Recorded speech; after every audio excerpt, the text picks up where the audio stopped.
नमस्कार जौहर, आपका स्वागत है खबर छत्तीसगढ़ में। तो आइए जानते हैं छत्तीसगढ़ के हर छोटे बड़े शहर से 25 फटाफट बड़ी खबरों को। इससे पहले यदि आप वीडियो को लाइक नहीं किए तो लाइक कर दीजिए और चैनल में नए हैं तो चैनल को सब्सक्राइब कर लीजिए। और आप वीडियो को कहां से देख रहे हैं कमेंट बॉक्स में हमें जरूर बताइए। न्यूनतम समर्थन मूल्य पर किसानों से की जाएगी औसत, अच्छी गुणवत्ता की फसल खरीदी, उपार्जन नीति जारी। जी हां, राज्य शासन ने न्यूनतम समर्थन मूल्य पर धान, ज्वार एवं बाजरा की उपार्जन नीति घोषित कर दी है। वह समर्थन मूल्य पर ज्वार एवं बाजरा की 22 नवंबर और धान की खरीदी 2 दिसंबर से की जाएगी। वह खाद्य नागरिक आपूर्ति एवं उपभोक्ता संरक्षण मंत्री गोविंद सिंह राजपूत ने बताया कि प्रदेश के समस्त कलेक्टर्स, नागरिक आपूर्ति निगम तथा वेयर हाउसिंग कॉर्पोरेशन के अफसरों को निर्देश दिए गए हैं कि उपार्जन नीति का अक्षरशः पालन सुनिश्चित कराएं, जिससे किसानों को लाभ पहुंचाने की सरकार की मंशा पूरी हो सके। इसमें किसी भी प्रकार की लापरवाही मिलने पर उपार्जन कार्य से जुड़े अधिकारी कर्मचारी पर कार्रवाई की जाएगी। केंद्रीय मंत्री मनसुख मंडाविया जनजातीय गौरव दिवस पर निकालेंगे पदयात्रा, सीएम साय के साथ 10,000 स्वयंसेवक होंगे साथ। जी हां, केंद्रीय युवा एवं खेल तथा श्रम एवं रोजगार मंत्री डॉक्टर मनसुख मंडाविया 13 नवंबर को छत्तीसगढ़ के जसपुर में जनजातीय गौरव दिवस के तहत माई भारत युवा स्वयंसेवकों के साथ भगवान बिरसा मुंडा जयंती के अवसर पर माटी के वीर पदयात्रा निकालेंगे। इस पदयात्रा में राज्य के अन्य मंत्रियों के साथ सीएम विष्णुदेव साय भी शामिल होंगे। यह कार्यक्रम भगवान बिरसा मुंडा की जयंती के उपलक्ष्य में उनकी विरासत और देश के विकास में आदिवासी समुदाय के महत्वपूर्ण योगदान का सम्मान करते हुए मनाया जाएगा। शेयर ट्रेडिंग के नाम पर 2.5 करोड़ की ठगी, साइबर पुलिस ने 4 राज्यों से पकड़े 4 शातिर ठग। जी हां, रायपुर रेंज साइबर पुलिस ने शेयर ट्रेडिंग के नाम पर 3 लोगों से 2.5 करोड़ रुपए से अधिक की ठगी करने वाले 4 शातिर ठगों को गिरफ्तार किया। यह ठगी विभिन्न राज्यों में हुई थी और आरोपियों को बंगाल, दिल्ली, आंध्र प्रदेश और मध्य प्रदेश में गिरफ्तार किया गया। रायपुर में इन चारों आरोपियों को न्यायिक रिमांड पर भेज दिया गया है। छत्तीसगढ़ में गो तस्करी का भंडाफोड़, बालोद पुलिस ने 27 मवेशियों को कराया मुक्त, वाहन चालक फरार। छत्तीसगढ़ के बालोद जिले के डोंडी लोहरा ब्लॉक के ग्राम रेंगा डबरी में मंगचुआ पुलिस ने गो तस्करी करते हुए एक वाहन को पकड़ा है, जिसमें 27 मवेशियों को बुरी तरह से ठुसा गया था। पुलिस ने वाहन को थाने लाकर जब्त कर लिया और घटनास्थल पर जांच शुरू कर दी। वाहन में छोटे गोवंशों को भरकर तस्कर ले जा रहे थे। यह कार्रवाई पुलिस के धरपकड़ अभियान के तहत हुई। हालांकि पुलिस की कार्रवाई में वाहन चालक फरार हो गया। पुलिस अब वाहन के नंबर के आधार पर आरोपियों की तलाश कर रही है। यह मामला मंगचुआ थाना क्षेत्र का है। अपने ही लिखे लेटर में फंसे मुख्यमंत्री, बढ़ सकती है सरकार की मुश्किलें, कांग्रेस से सीएम को लिखी थी चिट्ठी। जी, छत्तीसगढ़ में धान खरीदी को लेकर सियासत तेज हो गई है। 14 नवंबर से शुरू हो रही धान खरीदी को लेकर कांग्रेस ने बीजेपी सरकार पर कई आरोप लगाए। वहीं बीजेपी सरकार का कहना है कि धान खरीदी के लिए तैयारियां पूरी कर ली गई है। इसी बीच कांग्रेस ने एक लेटर जारी किया है। अब इस लेटर को लेकर सियासत तेज है। कांग्रेस ने जिस लेटर को जारी किया है उसे मौजूदा सीएम विष्णुदेव साय ने लिखा था। दरअसल 4 साल पुराने लेटर को लेकर कांग्रेस ने बीजेपी और मुख्यमंत्री से सवाल किया है। देसी बम खा गया हाथी का बच्चा, फिर मचा हड़कंप, जाने वन विभाग ने क्यों की 10,000 की घोषणा। छत्तीसगढ़ के गरियाबंद जिले के उदंती सीता नदी बाग अभयारण्य में एक संदिग्ध देसी बम विस्फोट में हाथी का एक बच्चा घायल हो गया। यह जानकारी एक वन अधिकारी ने रविवार को दी। यूएसटीआर के उप निदेशक वरुण जैन ने बताया कि हाथी का यह बच्चा सीता नदी वन क्षेत्र के सतलोर इलाके में घूम रहे 38-40 हाथियों के झुंड का हिस्सा है। उन्होंने बताया कि 7 नवंबर को वन अधिकारियों को उस इलाके में खून के धब्बे मिलने की सूचना प्राप्त हुई, जहां हाथियों का झुंड घूम रहा था। उन्होंने बताया कि जांच के दौरान खून के धब्बों के अलावा मौके पर पोटास बम के टुकड़े भी बिखरे पड़े। विधायक देवेंद्र यादव की कम नहीं हो रही मुश्किलें, बलौदाबाजार हिंसा मामले में बढ़ी रिमांड। जी हां, दुर्ग भिलाई विधायक देवेंद्र यादव की एक बार फिर मुश्किलें बढ़ गई है। बलौदाबाजार हिंसा मामले में विधायक देवेंद्र यादव की रिमांड अवधि 14 नवंबर तक बढ़ा दी गई है। पुलिस ने चालान पेश करने के लिए और समय की मांग की, जिस पर उनके वकील अनादि शंकर मिश्रा ने आपत्ति दर्ज की है। कोर्ट ने विधायक की रिमांड अवधि 3 दिन बढ़ा दी गई है। अब उनकी अभियोग पत्र पुलिस के द्वारा 14 नवंबर को पेश किया जाएगा। कवर्धा पीजी कॉलेज में 50 लाख की धांधली, एबीपी ने सौंपा ज्ञापन, कार्यालय के बाहर बैठे कार्यकर्ता। कवर्धा शहर के पीजी कॉलेज में 50 लाख रुपए की गड़बड़ी का मामला सामने आया है। इस मामले को लेकर आज सोमवार को अखिल भारतीय विद्यार्थी परिषद यानी कि एबीवीपी ने ज्ञापन सौंपकर कार्रवाई की मांग किया। इसके अलावा 11 सूत्रीय मांग भी शामिल है। वह एबीपी कार्यकर्ता दोपहर 12 बजे से 1 बजे तक पीजी कॉलेज प्राचार्य के कार्यालय के बाहर बैठे रहे। नहीं रहे पाक के 93,000 सैनिकों के आत्मसमर्पण के साक्षी रिटायर्ड विंग कमांडर ओझा, सीएम विष्णुदेव साय ने जताई दुख। 1971 युद्ध के वीर योद्धा रिटायर्ड विंग कमांडर एमबी ओझा का बीती रात 89 वर्ष की उम्र में रायपुर में निधन हो गया। मैं आज सुबह 11:30 पर महादेव शमशान घाट में उनके पार्थिव शरीर को विदाई दी जाएगी। मुख्यमंत्री विष्णुदेव साय ने उनके निधन पर गहरा दुख व्यक्त किया है। विंग कमांडर एमबी ओझा 1962, 1965, 1971 के युद्ध में शामिल थे तथा भारतीय शांति सेवा के मशीनों में भी शामिल थे। वे भारतीय वायुसेना में सन 1956 में कमीशन हुए थे। 15 गांव के किसान पहुंचे कलेक्ट्रेट कोदोपाली में धान खरीदी केंद्र खोलने की मांग, उग्र आंदोलन की चेतावनी।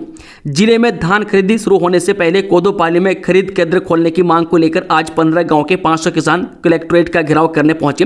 पुलिस कर्मियों ने परिसर के बाहर ही किसानों को रोक दिया। इस दौरान कृषक संघर्ष समिति ने मुख्यमंत्री के नाम एसडीएम को ज्ञापन भी सौंपा। किसानों ने कहा कि धान बेचने 25 किलोमीटर का सफर तय करना पड़ता है। पिछले 1 साल से खरीदी केंद्र की मांग को लेकर पत्राचार कर रहे हैं, पर कोई सुनवाई नहीं हो रही है। भारी संख्या में आक्रोशित किसान कलेक्ट्रेट घेरने पहुंचे थे। हालांकि उन्हें परिसर के बाहर रोककर आश्वासन दिया गया। किसानों ने 2 टूक में कहा कि इस सीजन में वे नए केंद्र में ही धान बेचेंगे। खरीदी केंद्र नहीं खोला गया तो वे आगे उग्र आंदोलन करेंगे। दक्षिण विधानसभा उपचुनाव में पहचान पत्र के अलावा ये 12 दस्तावेज दिखाकर भी कर सकते हैं मतदान। मुख्य निर्वाचन पदाधिकारी रीना कंगाले ने कहा कि यदि कोई निर्वाचक फोटो पहचान पत्र नहीं दिखा पाता है तो भारत निर्वाचन आयोग द्वारा उनके लिए 12 वैकल्पिक दस्तावेज भी अनुमत किए गए। ऐसे निर्वाचक जो अपना निर्वाचक फोटो पहचान पत्र प्रस्तुत नहीं कर पाते हैं, उन्हें अपनी पहचान स्थापित करने के लिए 12 वैकल्पिक फोटो पहचान दस्तावेज यथा आधार कार्ड, मनरेगा जॉब कार्ड, बैंकों या डाकघरों द्वारा जारी फोटोयुक्त पासबुक, श्रम मंत्रालय द्वारा स्वास्थ्य बीमा स्कीम के तहत जारी smart card, driving licence, PAN card, registrar general of India द्वारा नेशनल पॉपुलेशन रजिस्टर के अंतर्गत जारी स्मार्ट कार्ड, भारतीय पासपोर्ट, फोटोयुक्त पेंशन दस्तावेज, केंद्र या राज्य सरकार या लोक उपक्रम या पब्लिक लिमिटेड कंपनियों द्वारा अपने कर्मचारियों को जारी किया गया फोटोयुक्त सेवा पहचान पत्र, सांसदों या विधायकों या विधान परिषद सदस्यों को जारी किया गया सरकारी पहचान पत्र और भारत सरकार के सामाजिक न्याय और अधिकारिता मंत्रालय द्वारा दिव्यांगजनों को जारी यूनिक डिसेबिलिटी आईडी कार्ड दिखाकर मतदान कर सकते हैं। राजधानी में कार से 27 लाख कैश जब्त, उपचुनाव चेकिंग अभियान के दौरान पुलिस को मिली बड़ी सफलता। रायपुर पुलिस को चेकिंग अभियान के दौरान फिर से एक बड़ी कामयाबी मिली है। पुलिस ने एक कार से 27 लाख से अधिक नकदी केस जब्त किया है। दरअसल रायपुर दक्षिण विधानसभा उपचुनाव के मद्देनजर पुलिस और प्रशासन की टीम द्वारा सघन चेकिंग अभियान चलाया जा रहा है। इसी क्रम में थाना पुरानी बस्ती क्षेत्र के भाटा गाँव में बने SST यानी कि स्थैतिक निगरानी दल पॉइंट पर वाहन चेकिंग के दौरान बड़ी नकदी बरामद हुई है। बता दें कि SST टीम द्वारा जब उक्त व्यक्ति से नकदी से संबंधित वैध दस्तावेज मांगे गए तो वह कोई भी दस्तावेज प्रस्तुत नहीं कर सका। आदर्श आचार संहिता लागू होने के कारण इस नकदी को जब्त कर इनकम टैक्स विभाग को अग्रिम कार्रवाई के लिए भेज दिया गया है। पुलिस कर्मियों पर देसी कट्टे से फायरिंग की कोशिश, पेरोल से फरार मर्डर के आरोपी को पुलिस ने किया गिरफ्तार, 3 आरक्षक हुए जख्मी। जेल से पेरोल पर रिहा होने के बाद फरार हुए कुख्यात मर्डर आरोपी राजा बेजड़ उर्फ रशीद अली राजधानी पुलिस के हत्थे चढ़ गया। टिकरापारा पुलिस की टीम ने सूझबूझ कर और साहस का परिचय देते हुए देर रात आरोपी को गिरफ्तार किया। आरोपी राजा बेजड़ ने पुलिस पर देसी कट्टे से हमला करने की कोशिश की, लेकिन पुलिस ने सक्रियता दिखाते हुए उसे काबू में कर लिया। घटना टिकरापारा थाना क्षेत्र के मोती नगर की है, जहां मर्डर का यह आरोपी पेरोल से फरार था। पुलिस को सूचना मिलने के बाद टिकरापारा थाने की टीम आरोपी को पकड़ने गई थी। इसी दौरान आरोपी ने पुलिस पर देसी कट्टे से फायर करने का प्रयास किया। पुलिस ने उसे घेर कर गिरफ्तार कर लिया और उसके पास से एक लोडेड कट्टा बरामद कर लिया गया। 13 नवंबर को रहेगी छुट्टी, कलेक्टर ने जारी किया आदेश। रायपुर दक्षिण विधानसभा उपचुनाव 2024 के तहत 13 नवंबर दिन बुधवार को मतदान होगा। इस दिन निर्वाचन क्षेत्र अंतर्गत स्थित कार्यालयों में मतदान के लिए सार्वजनिक अवकाश और सामान्य अवकाश की घोषणा की गई है। इसका आदेश रायपुर कलेक्टर डॉक्टर गौरव सिंह ने जारी किया है। बड़ा हादसा NH30 में दो ट्रकों की भिड़ंत से लगी आग, गाड़ी के परखच्चे उड़े, देखें वीडियो। छत्तीसगढ़ के कोंडागांव जिले से बड़ी खबर निकलकर सामने आई है। मैं दरअसल NH30 से सिंगनपुर के पास दो ट्रक के बीच आमने सामने की जबरदस्त भिड़ंत हो गई। इस भिड़ंत में दोनों ट्रक के परखच्चे उड़ गए। वह फायर ब्रिगेड और क्रेन की मदद से ट्रक में फंसे दोनों ड्राइवर को करीब 1.5 घंटे बाद बाहर निकाला गया। वह जानकारी के मुताबिक यह पूरा हादसा केसकाल थाना क्षेत्र के अंतर्गत ग्राम सिंगनपुर के पास हुआ है। वही जबरदस्त टक्कर के कारण ट्रक में आग लग गई थी। वह ट्रक में लगी आग को स्थानीय लोगों की मदद से बुझाया गया। वह हादसे में घायल ट्रक ड्राइवर को बेहतर इलाज के लिए जिला मुख्यालय कांकेर भेजा गया है। बता दें कि इस हादसे में एक ड्राइवर गंभीर रूप से घायल हो गया। मैं इस दौरान उनका दोनों पैरों को काफी चोट आई है। वह डॉक्टर ने इस घायल का प्राथमिक उपचार कर उसे कांकेर रेफर कर दिया गया। वहीं दूसरी ट्रक ड्राइवर अभी सुरक्षित है। वह फिलहाल क्रेन की मदद से फायर ब्रिगेड पुलिस की टीम ट्रकों को हटाकर मामले की जांच कर रही है। खुद को लॉरेंस बिश्नोई का गुर्गा बताकर CEO को दी जान से मारने की धमकी, पुलिस ने किया गिरफ्तार। जिले में एक युवक ने खुद को लॉरेंस बिश्नोई गैंग का सदस्य बताते हुए CEO को जान से मारने की धमकी दे डाली है। वह दरअसल यह पूरा मामला कोटा थाना क्षेत्र का है, वह जहां आरोपी युवक छेरका बांधा स्थित वेलकम डिस्टिलरी में पहले काम करता था। वह काम से निकाल देने के बाद युवक अपना आपा खो चुका था और फैक्ट्री में हो रहे प्रदूषण के खिलाफ शिकायत करने CEO के पास पहुंचा था। बताया जा रहा है कि इस दौरान युवक शराब के नशे में था। युवक ने CEO को खुद को लॉरेंस बिश्नोई का गुर्गा बताते हुए जान से मारने की धमकी दे डाली, जिसके बाद CEO ने इसकी शिकायत पुलिस को दी। मौके पर पहुंची पुलिस ने आरोपी को गिरफ्तार कर लिया। रायपुर दक्षिणी विधानसभा उपचुनाव के लिए सुबह 7 बजे से शाम 6 बजे तक डाले जाएंगे वोट। 253 मुख्य मतदान केंद्र, 2,71,000 से अधिक मतदाता डालेंगे वोट। जी मुख्य निर्वाचन पदाधिकारी रीना बाबा साहेब कंगाले ने रायपुर नगर विधानसभा क्षेत्र के सभी मतदाताओं से मतदान केंद्र पहुंचकर मतदान करने की अपील की है।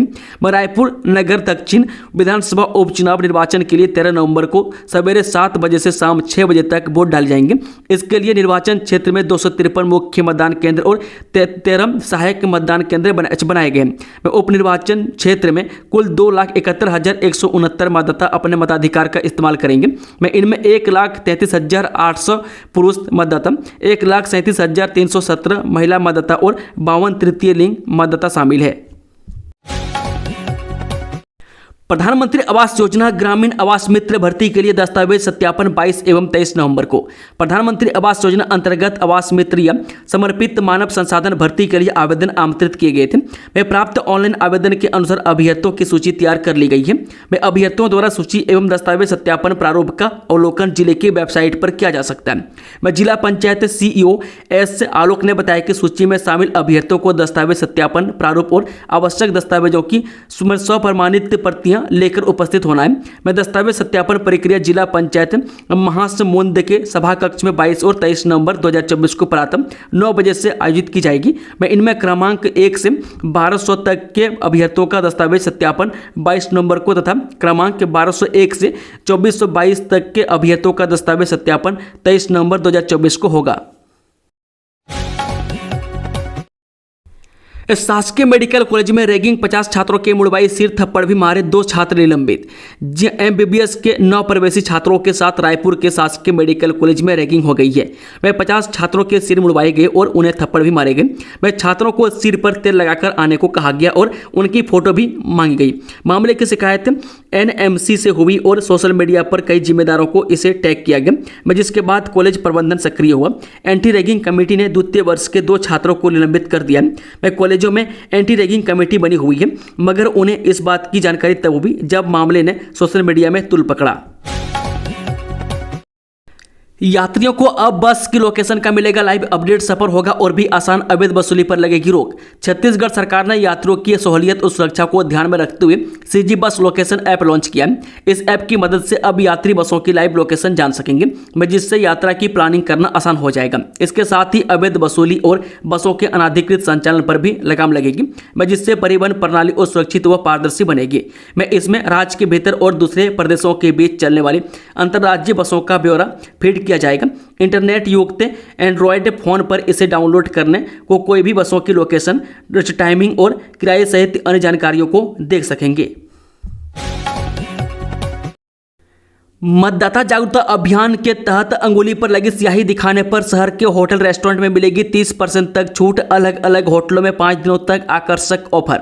मतदाता जागरूकता अभियान के अंतर्गत रायपुर दक्षिण उपचुनाव में वोट देने वाले मतदाताओं को प्रोत्साहित करने चुनाव आयोग की पहल पर आकर्षक डिस्काउंट ऑफर दिया जा रहा है। मतदान करने वालों को शहर के होटल रेस्टोरेंट में खाने पीने और होटल बुकिंग में विशेष ऑफर दिया जाएगा। वह शहर की प्रतिष्ठित सुख सागर रेस्टोरेंट, मंजू ममता रेस्टोरेंट, बेबीलोन में फेयर और फेयर वे होटल की ओर से मतदाताओं की विशेष छूट दी जा रही है।